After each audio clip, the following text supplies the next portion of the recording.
Welcome to Out of My Mouth, the program where raw thoughts meet unfiltered conversations. Join us as we dive into the depths of human experience, where we share stories, perspectives, and insights that just might challenge the status quo.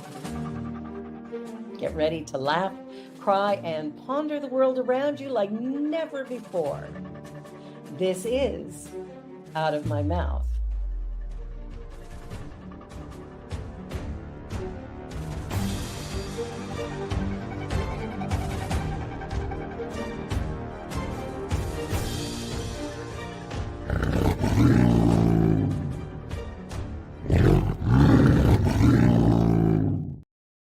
The views and opinions of our guest and hosts do not necessarily reflect those of New Thought Media Network, or any organization we may be affiliated with. Here at New Thought Media Network, we welcome freedom of speech and courageous conversations. There are many topics that can be difficult to navigate. Challenging the status quo and engaging in lively debate is important to expanding our understanding of one another, and life in general. Creating a peaceful world doesn't happen because no one disagrees, it happens from a willingness to understanding one another. In our programming, we strive to expand consciousness and assist people in creating remarkable lives. Your comments are welcome at info@ntmedia.org.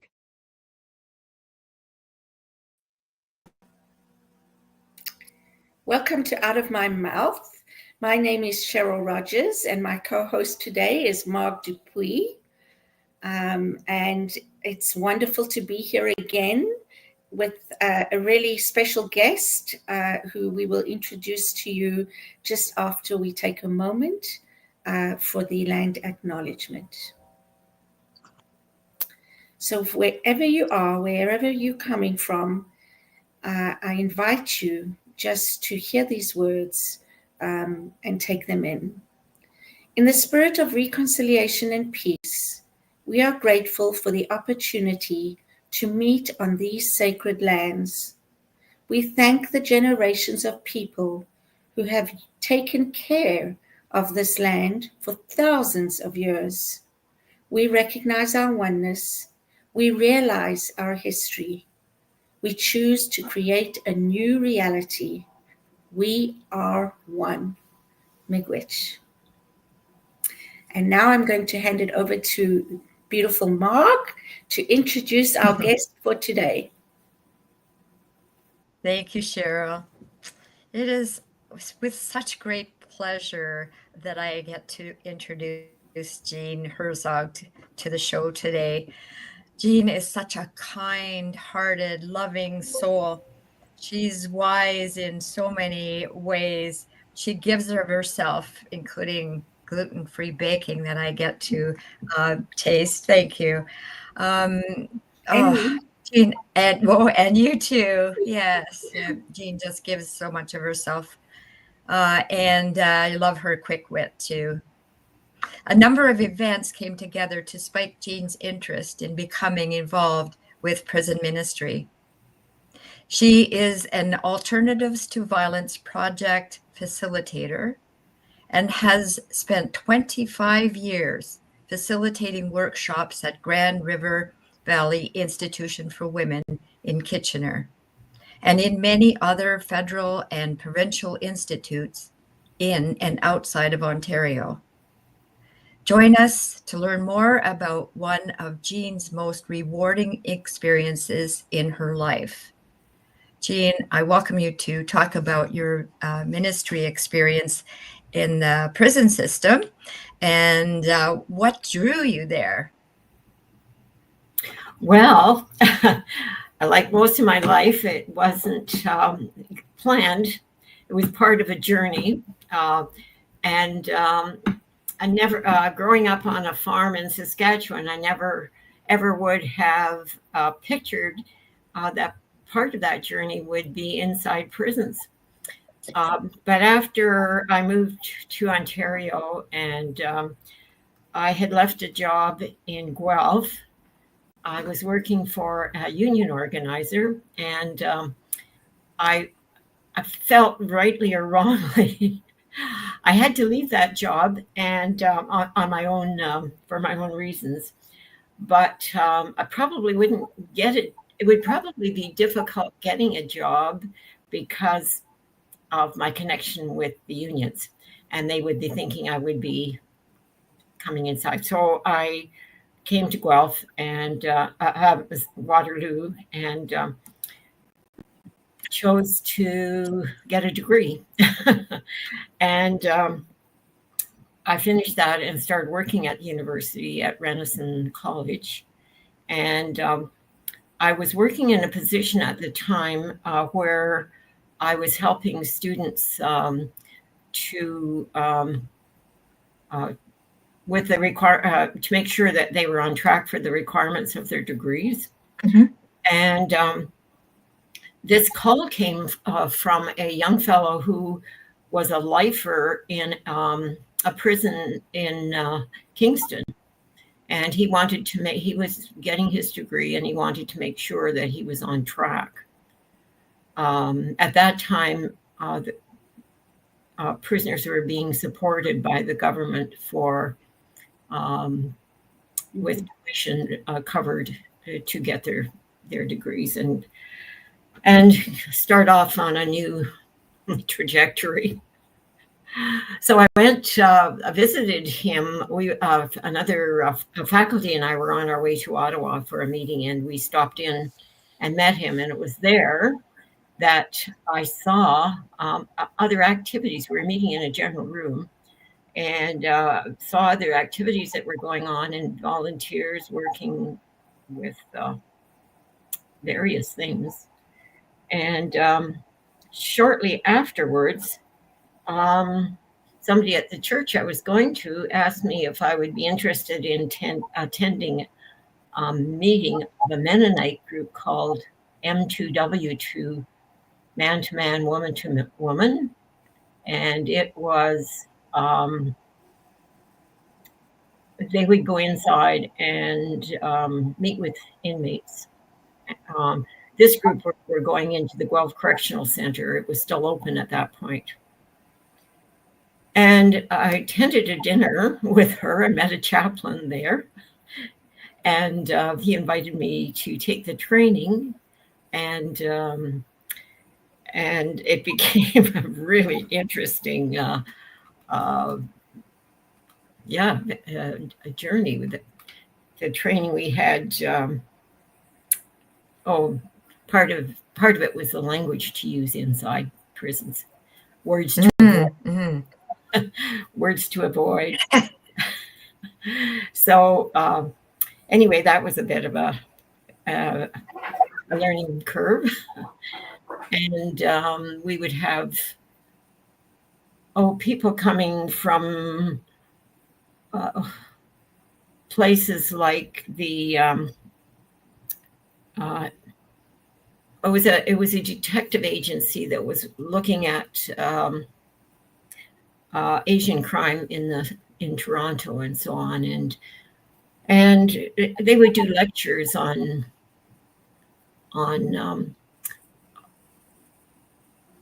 just I guess it was cultural traditions around crime and how sometimes ways they would protect one another and so on. And anyway, I finished the training, and I started off just doing one-to-ones with men in the general population. And for the most part, they were just looking for a girlfriend when they got out. And so that wasn't very rewarding. So then I started doing a program in protective custody. And that was rewarding too.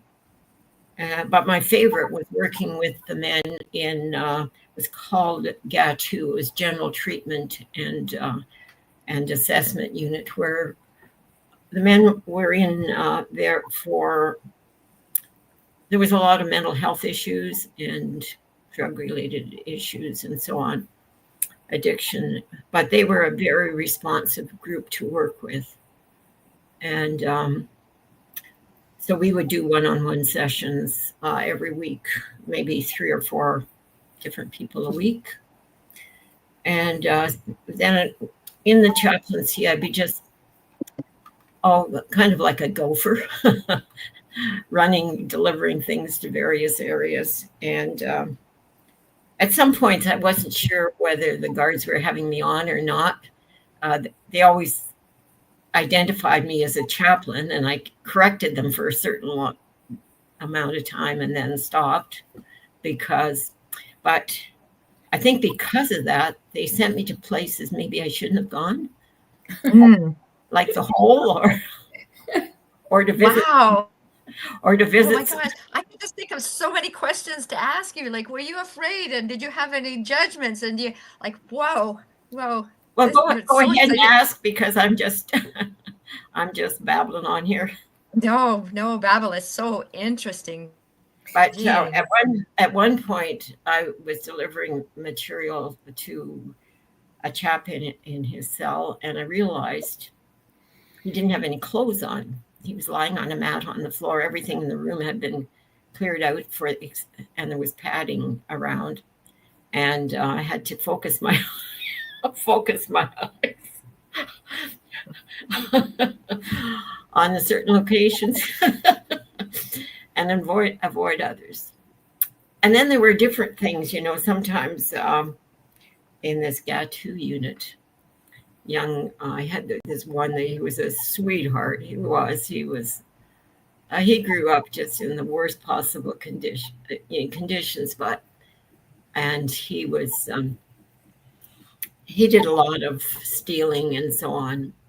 And part of it, I almost thought there was something noble about it, because he'd go out and steal Christmas gifts for his little siblings, wouldn't have otherwise had a gift. Mm-hmm. Yeah, so there was those. But one time he came to me and he said, I stole a lot of money and it's hidden. And I know as soon as I get out, they'll be after me. What do you think I should do? Did you say, tell me the address? I'll pick it up for you. Yeah, right. So, Jean, how did you come? I know that you've been doing this work in different prisons and moving around.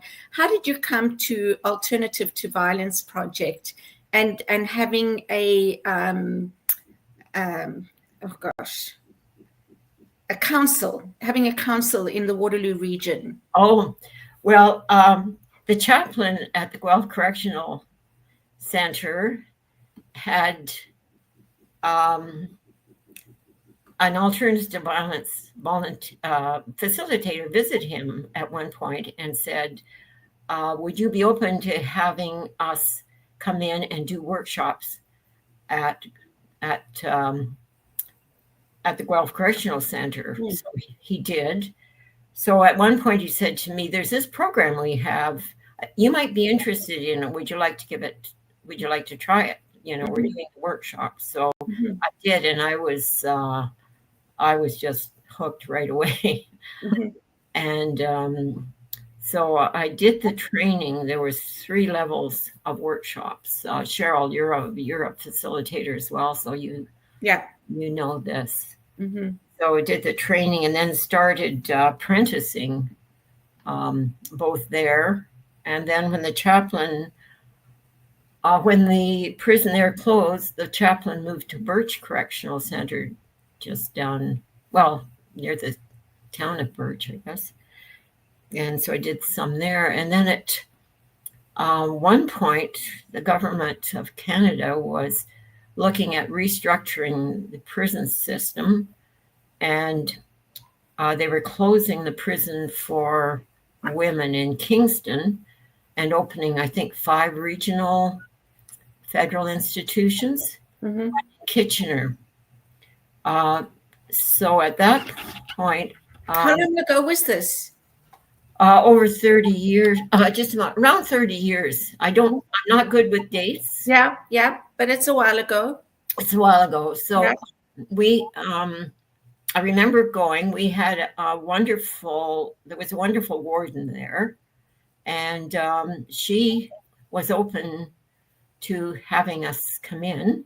Mhm. We had some, one of the founders of AVP in Canada, Rosemary McMeekin, she and her husband actually brought the Alternative to Violence Project. They had done their training in the US and brought it up to Canada. And she was one of the first facilitators there, and she became my mentor. Mhm. And yeah, so we got Was she not a chaplain as well? Rosemary. No, there was a Rosemary there, but Okay. yeah, not McMeekin. Okay. So yeah, so then we got started. It was a bit of a rocky start, just because of we were kind of feeling our way and didn't have other than Rosemary coming in, but she couldn't do that all the time. Mhm. She was Mhm. from a distance. But so we gradually made our way through and got facilitators trained, and it just became one of the most valuable programs. In the Women's Institute. Yeah. Mm-hmm. And unfortunately, the name Alternatives to Violence scared a lot of people away. Yeah. And That was going to be my next question. So what is it? What is the program and what does it do? Okay, well, basically, the program is aimed at aimed at let me see, dealing with violence in restorative ways. Yeah. So facilitators aren't teachers. They go in and set up exercises for participants to become involved with. And that process allows them to work out situations in groups. Mm-hmm. And it's quite empowering for them Mm-hmm. to have a voice and training in as they go along. Yeah. If I remember correctly, in level 1, it's really the introduction to violence and how violence can come about. Mm-hmm. And so understanding violence. Right. I think that was a big thing, to first understand violence and the different ways that it comes into our lives. Right. And then there were exercises to understand, maybe I'm going off track here, but I think it was to understand more how I as an individual might have contributed to that or been a victim of that. Right. Yeah, I think we understand violence often as the physical aspect of violence, and we don't consider our attitudes or reactions or other aspects as violent. But you're right, Cheryl, that brainstorming that we do early in the workshop that explores what violence is. The board is covered with responses to what feelings are about violence. Yeah.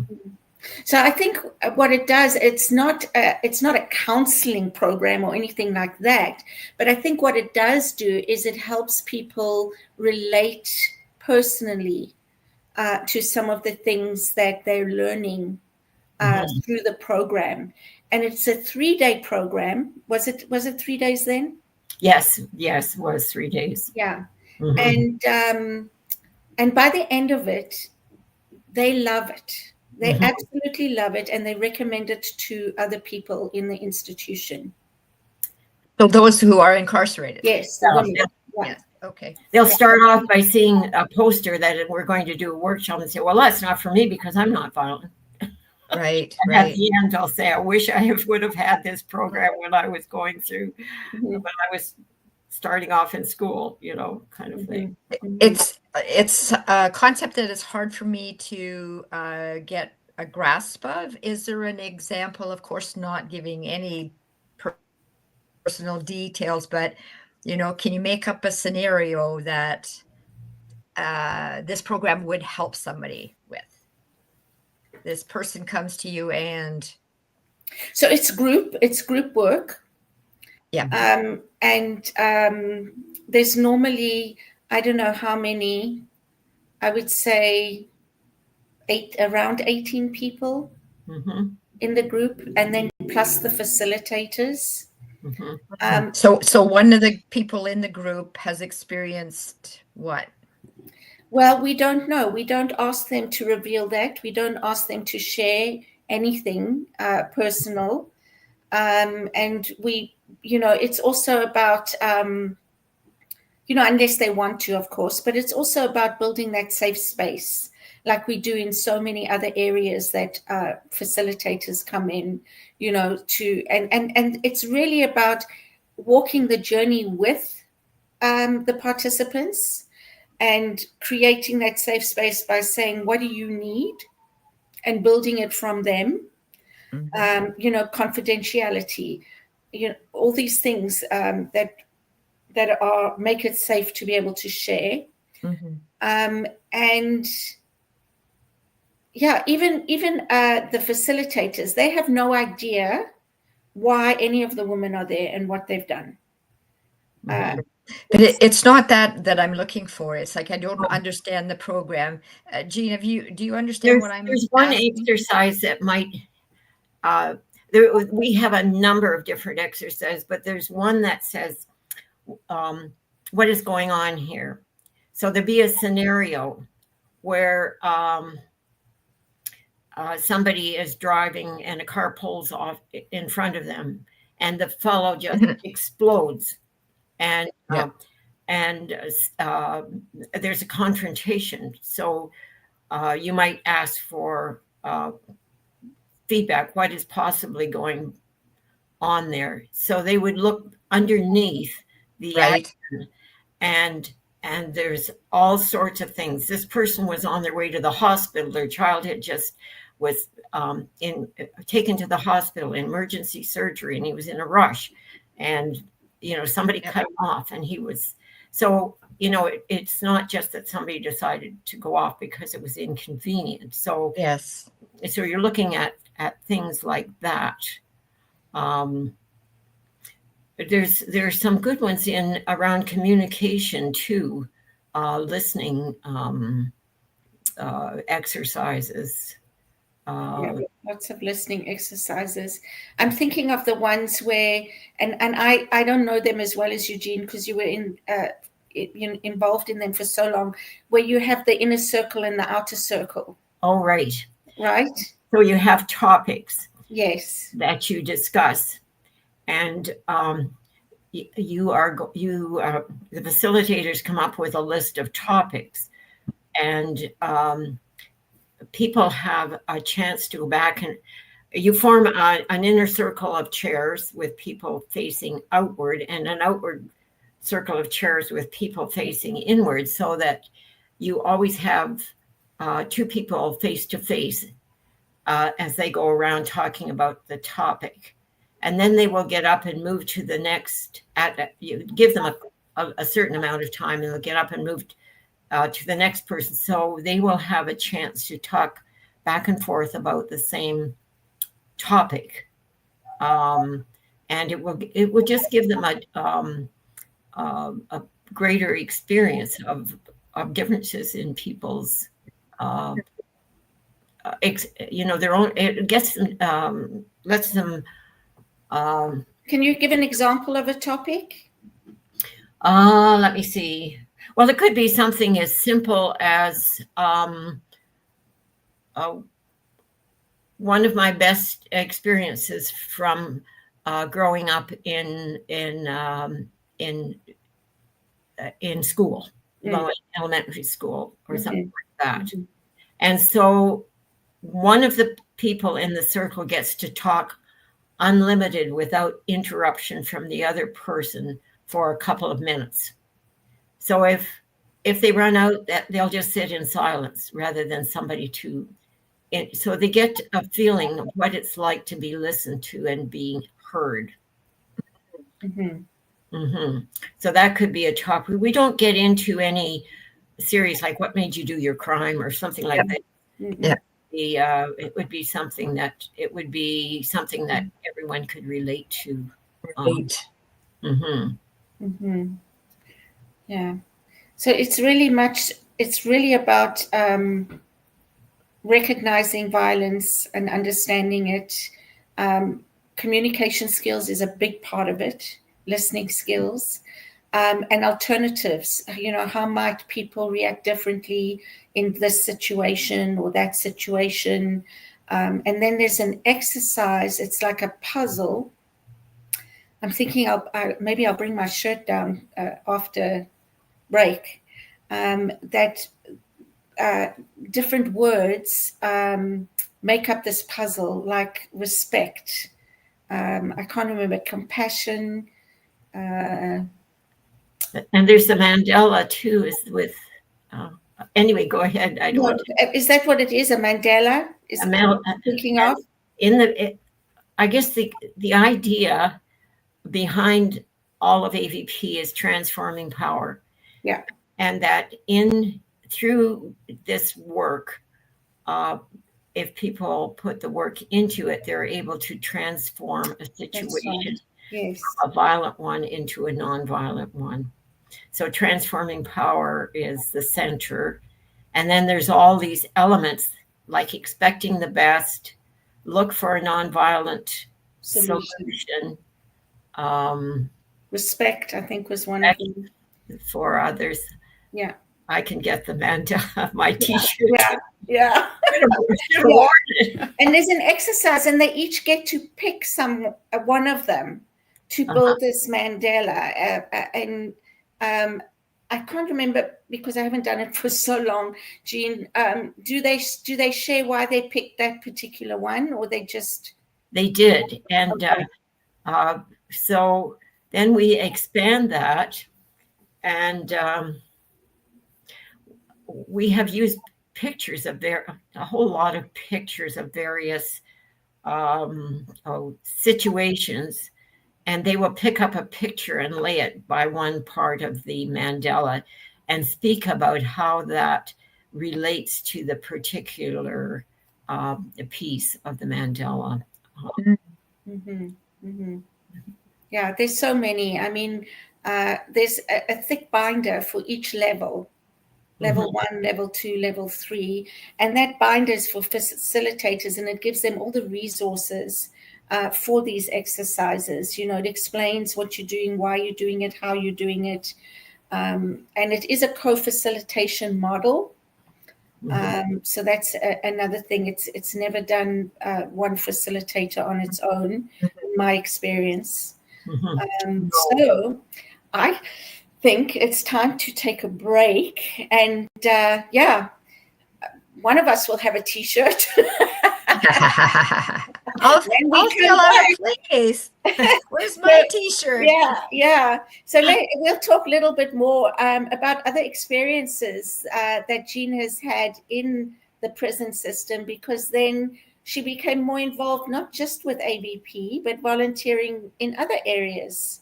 I think she just loved being inside. Anyway, so don't go away. We're going to have a short break, and we'll be right back.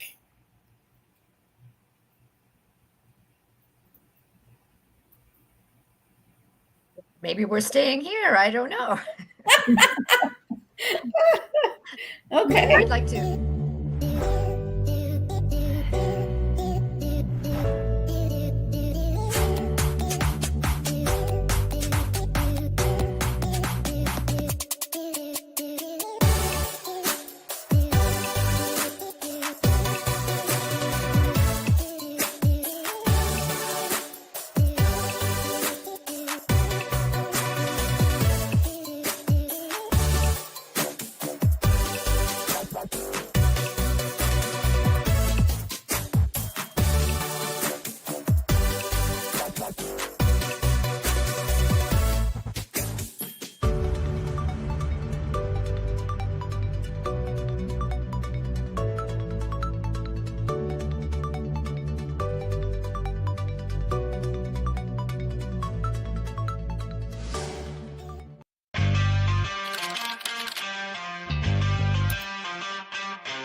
New Thought Media Network.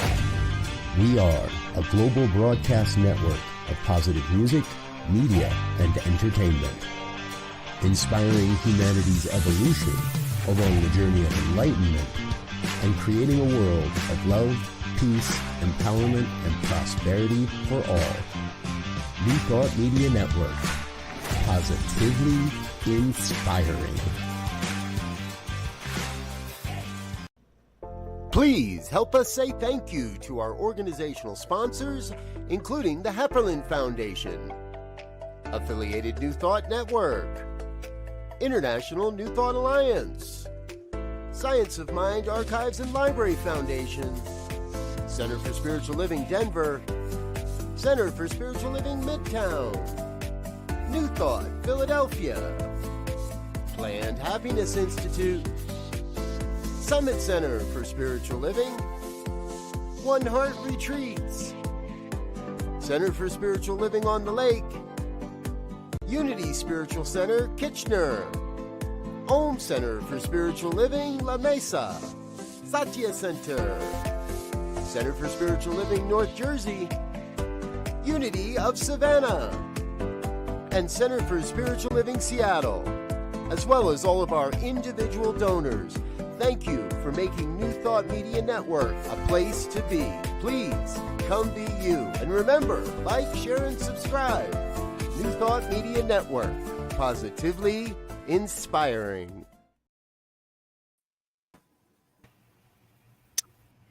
Welcome back.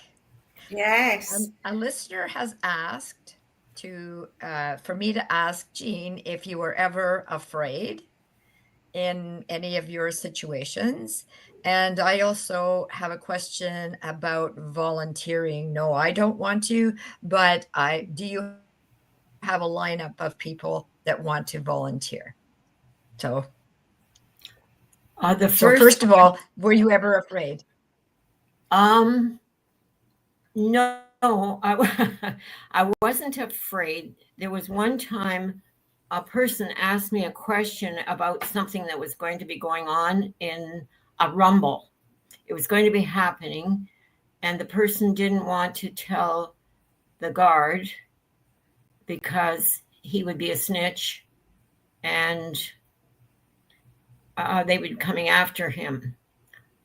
And he wanted to know what to do. Well, I couldn't do anything because they would also know that I got the information from him if I told somebody. Mm-hmm. So while I wasn't afraid, there were times where I was in a position of not knowing what the heck to do with a situation, of not telling. I had been, yeah. So, but there were times where I was just expecting the best of a situation, but I also knew there were other people in the room. That's why, that was. Oh, so you felt safe because there were other people in the room? Is that what you were saying? Yeah, in most cases, and when I went to visit people where they were in cells, they were locked in their cells. So I was never, I never felt afraid. So.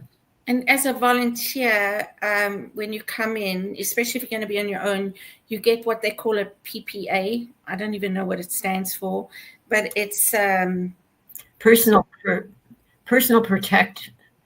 protection assist.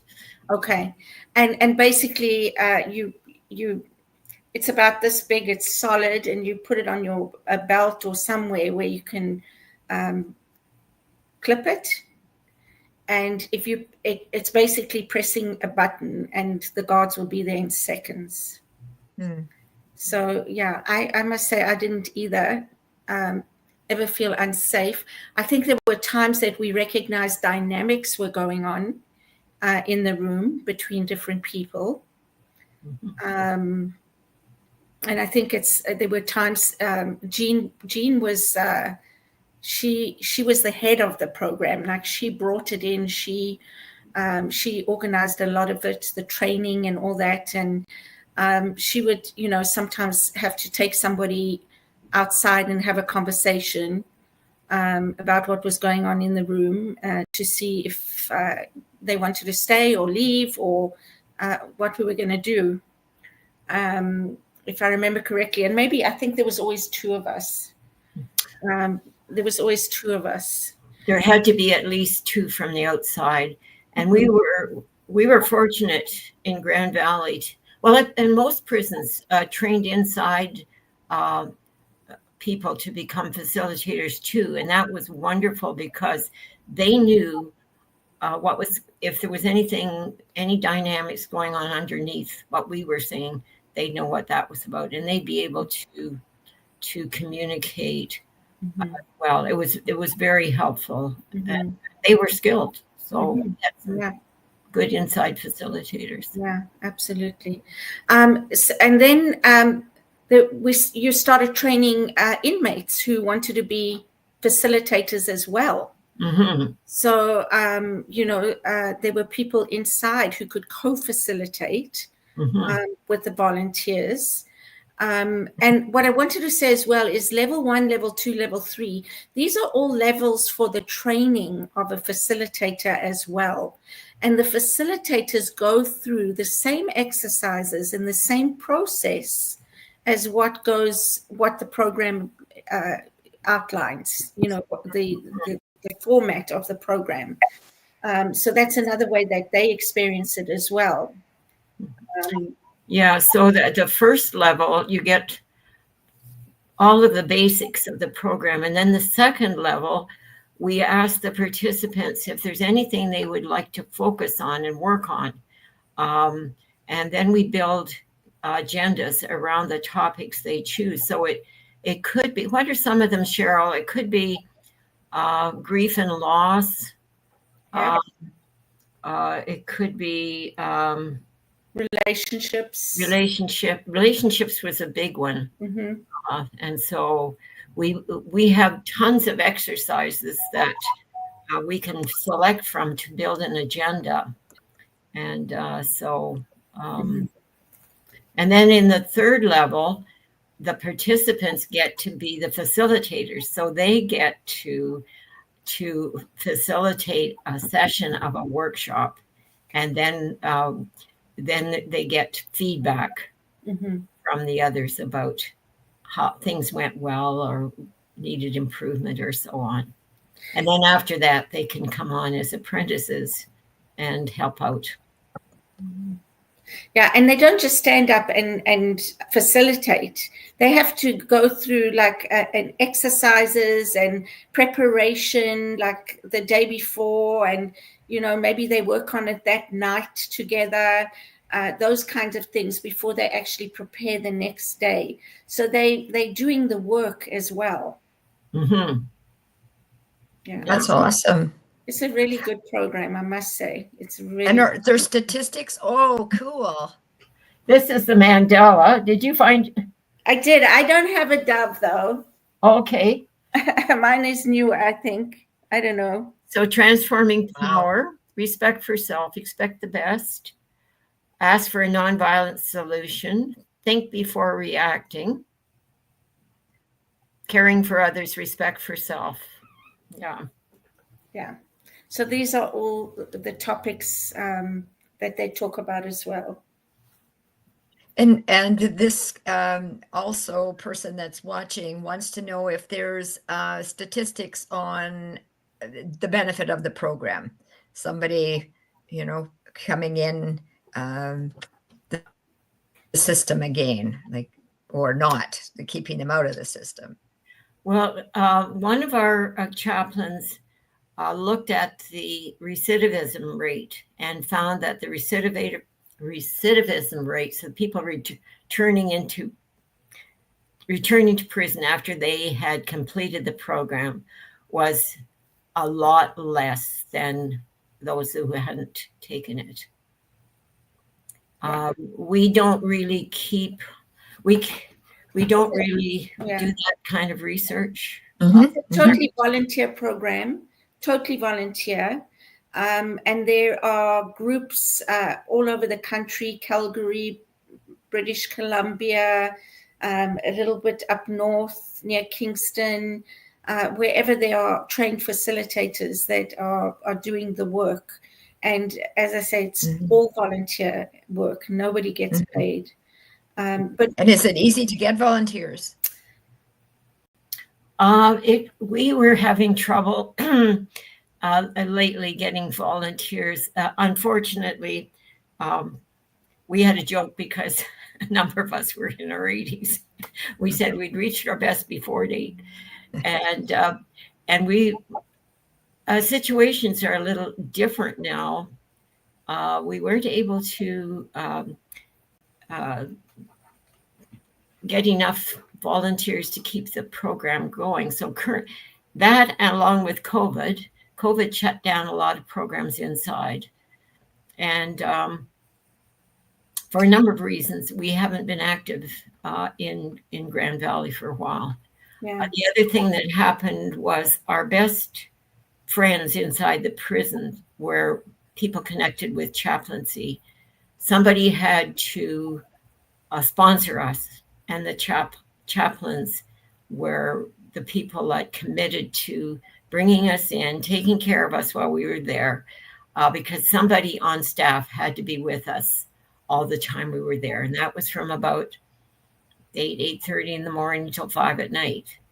And so to get somebody to make that commitment sometimes is, and yeah, so. Yeah, a weekend, Friday, Saturday, Sunday, mostly. We also, this would normally have been, we normally did provided the program in the medium security section, which is the general population. I don't recall if we did minimum, but we also got into maximum for a short while. Well, in the main building, we had minimum and medium mixed, but the maximum, we went up to maximum, and we did it in a different format. I think we went in on Saturdays or something like that. Yeah, and did that, yeah. But we had fewer numbers. Yeah, yeah. And so unfortunately things have changed. The chaplain that supported the program is no longer there. COVID, there were just so many things that it would need to be reignited if it were to continue, and the new relationships would need to be made, those kinds of things, I think. But tell us also, Jean, because you not only volunteered for the program, you volunteered for chaplaincy. Yeah. In answer to that question, though, we were trying to do some online workshops, and I think right now Alberta might be the only, but another facilitator here and maybe there were 3 of us. We took part in some of those online workshops, and wonderful. Actually, they worked quite well. They were new, but going into chat rooms, you can make smaller groups and so on online. And we had a very creative couple of people who were able to adapt the exercises for interaction online. So yeah, that was mainly with community people, though. Yes, with people on the inside, right? Because they don't have that kind of access to the internet and computers. Right. Yeah. And that's another part of it, that it's a program that's not only meant to be for in prisons. I think maybe it started that way, but it's a wonderful program to do in communities as well. And we did one for Unity a number of years ago. We did one at Unity as well. Yeah, I think we did 2 levels, didn't we? I think so. Yeah, we did. Yeah. Going back to something you said, Cheryl, the program originated out of a Greenhaven prison in New York State. Yes. There were Quakers coming in to do other programs, And Quakers were known for their peaceful, nonviolent ways. And some of the older men were noticing younger guys coming in. Mm-hmm. And they wanted to stop the revolving door, of just out and in and out and in, and nothing changing. So the Quakers, with some inside people, put together this program. Mm-hmm. So it was a pair of Quakers that brought it to Canada, and got it off and running here. Mm-hmm. How insightful. Mm-hmm. But it is all over the world now. It's yeah. In fact, there was just a workshop done with refugees in Quebec, and it was done online, and apparently, Wow. quite. But they were coming from an area that was quite violent, Mm-hmm. and were they from Gaza, I believe? Mm-hmm. And, there was a lot of trauma and so on. So actually, somebody from the Middle East and somebody from England facilitated, and I think there was one other person here in Canada facilitated this workshop. So virtually they can. That's great. Yeah. Yeah. That's great. They've adapted to the new technology, the new way of doing things. Mm-hmm. Well, one of the ways, right? One of them. One of the ways, yes. Mm-hmm. So you started volunteering for chaplaincy. How did that happen? For how long? And what did you do? Well, I did a variety of things. It depended on the chaplains. Some chaplains were quite innovative and developed programs for that they were comfortable giving to people like me. Mm-hmm. And some were not. And so my volunteering kind of, my commitment kind of ebbed and flowed depending on what my duties were. Mm-hmm. I know there was one chaplain that wanted me to go and help her pack up her house. And Oh my goodness. Okay. that didn't happen. I didn't think that kind of fit the role. Absolutely not. Yeah. Wow. But yeah. Mm. But yeah, part of Were you kind in your response? Yes, I was. She's always kind in her responses.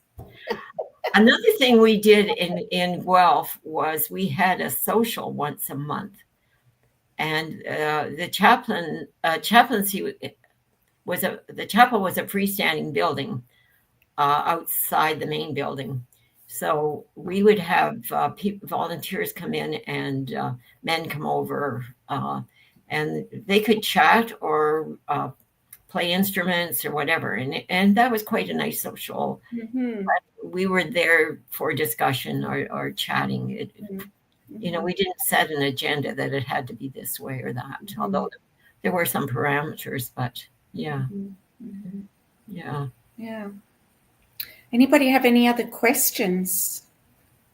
Oh my goodness, tons, but we've got like 5-6 minutes left. I can't believe it. Oh my goodness. I know. It goes. Is there anything that you came with today that you would like to say? This, whatever, like. I guess for me, you don't always know where things are going to lead you. But for me, if you see an opportunity to do something interesting, go with it. You always have a chance. You always have a voice along the way to say yay or nay. Mm-hmm. But it's amazing what it can open up for you. Mm-hmm. Mm-hmm. Beautiful. Yeah. And one thing that I have said, Jean is a dear friend, just need to say that. And one thing that I have said, given you accolades for, Jean, is that if I were to ask, or other people, I believe, if you want to do something, whether it is come on the board at Unity Kitchener or whatever, your answer will always be truthful, because you speak your truth. You do what, from my experience, you do what you're called to do. And if you're not called to do it, you'll very kindly say, no, not at this time, or maybe not ever. I don't know, but I appreciate that you do that. You speak your truth. Absolutely. Thank you. Yeah, I think Jean's self-awareness is very good too, right? So there's so many skills that you have, Jean, because that's also part of it, your self-awareness, knowing how much you can do, when you can do it, and really taking care of yourself that way, which a lot of us can learn from. Great teacher. Yes. Great teacher. Absolutely. You know, I think we learn from each other, really, really. And, you know, I've always said about our workshops, I always come away with more than I went in with, as far as insight and so on. Yeah. You know, so, that's been a blessing. I think one of the things I would like to say is, you know, we fear things that we don't understand or that we can't see. And I'm talking about, for example, people who are in the system, who are in prison. You know, we put them, we talk about them as them, right? Them. And this is us, and they are them, and it's we other them. But going into these facilities, first of all, there were times I would think, there for the grace of God go I. You know, with what some of the people are there for, and what they've experienced themselves in their lives. And it's, you know, I really believe that generally, I'm going to say generally, and a high percentage, I don't know what percentage, 80, 90% of these people made some wrong decisions at certain times in their lives. And they're paying for it. And not to say that they shouldn't, but they're human beings just like you and me. You know, so I think for me, it's recognizing that and saying to people, you know, don't judge before you really know, you know, what's going on in people's lives. Exactly.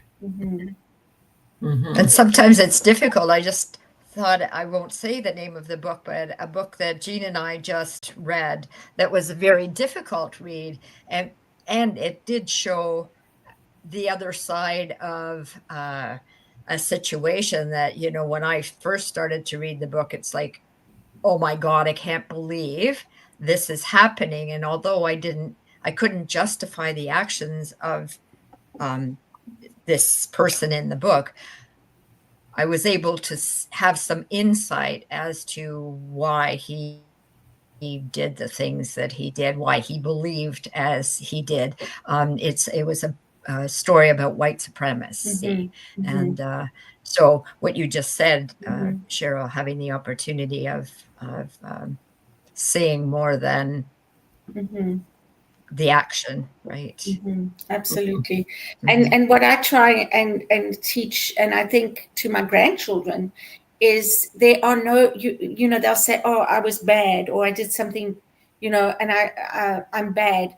And I say to them, no, you're not bad. I love you. You are wonderful. You maybe did something wrong, and maybe something that the behavior was bad, but you're not bad.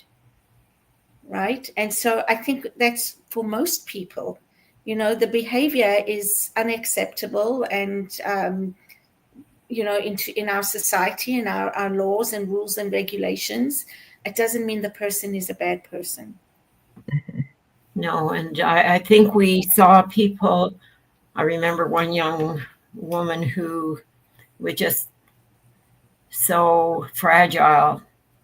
And actually, she was wrongly convicted by a coroner who made a misdiagnosis of her baby's death.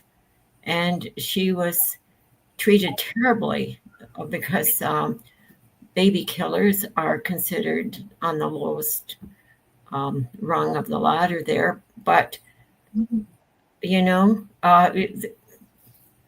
sometimes that happens too. And there's, you know, so you can never really, absolutely. yeah. Anyway, so on that note, and I think, you know, it's so hard to not talk about people and say them and us and other people.